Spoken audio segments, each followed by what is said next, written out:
हम गीता मल्लिक अहाँ सबके प्रणाम करै छी। हम एकटा अहाँ सबके नचारी गीत सुनाबै छी। आशा करै छी अहाँ सबके नीक लागत। सुनियो, सुनिकऽ वीडियोके लाइक कमेंट कऽ देब। केहन लागल गीत से कमेंटमे सेहो लिख कऽ बतायब।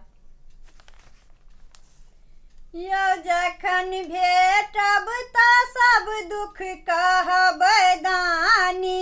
यौ जखन भेटब तऽ सब दुख कहबै दानी। यौ अढ़र दानी कोना जिनगी बीतैया हमरे कानी। कोना जिनगी बीतैया हमरे कानी। सबके जे देलहुँ बाबा महला टारी। हमरा बेर किया बनलहुँ भिखारी। सबके जे देलहुँ बाबा महला टारी। हमरा बेर किया बनलहुँ भिखारी। हे किया केलहुँ, हे किया केलहुँ यौ बाबा हाँ बेईमानी। हाँ बेईमानी कोना जिनगी बीतैया हमरे कानी। कोना जिनगी बीतैया हमरे कानी।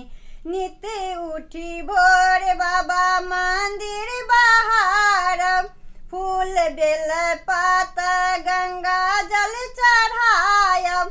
नित उठी भोर बाबा मंदिर बहारब। फूल बेल पात गंगा जल चढ़ायब। हे कहिया हरबै,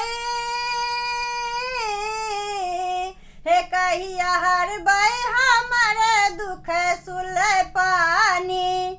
हाँ सुल पानी कोना जिनगी बीतैया हमरे कानी। कोना जिनगी बीतैया हमरे कानी।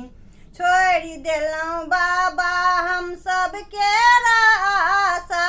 कहियो नहीं पुरलै मनक अभिलाषा। छोड़ि देलहुँ बाबा हम सबके आशा।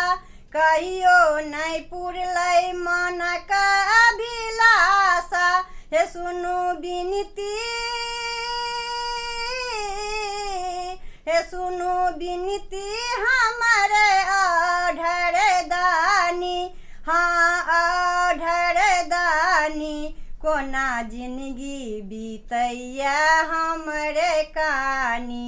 कोना जिनगी बीतैया हमरे कानी। यौ जखन भेटब तऽ सब दुख कहब दानी।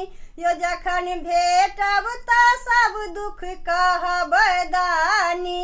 यौ अढ़र दानी कोना जिनगी बीतैया हमरे कानी। कोना जिनगी बीतैया हमरे कानी। कोना जिनगी बीतैया हमरे कानी।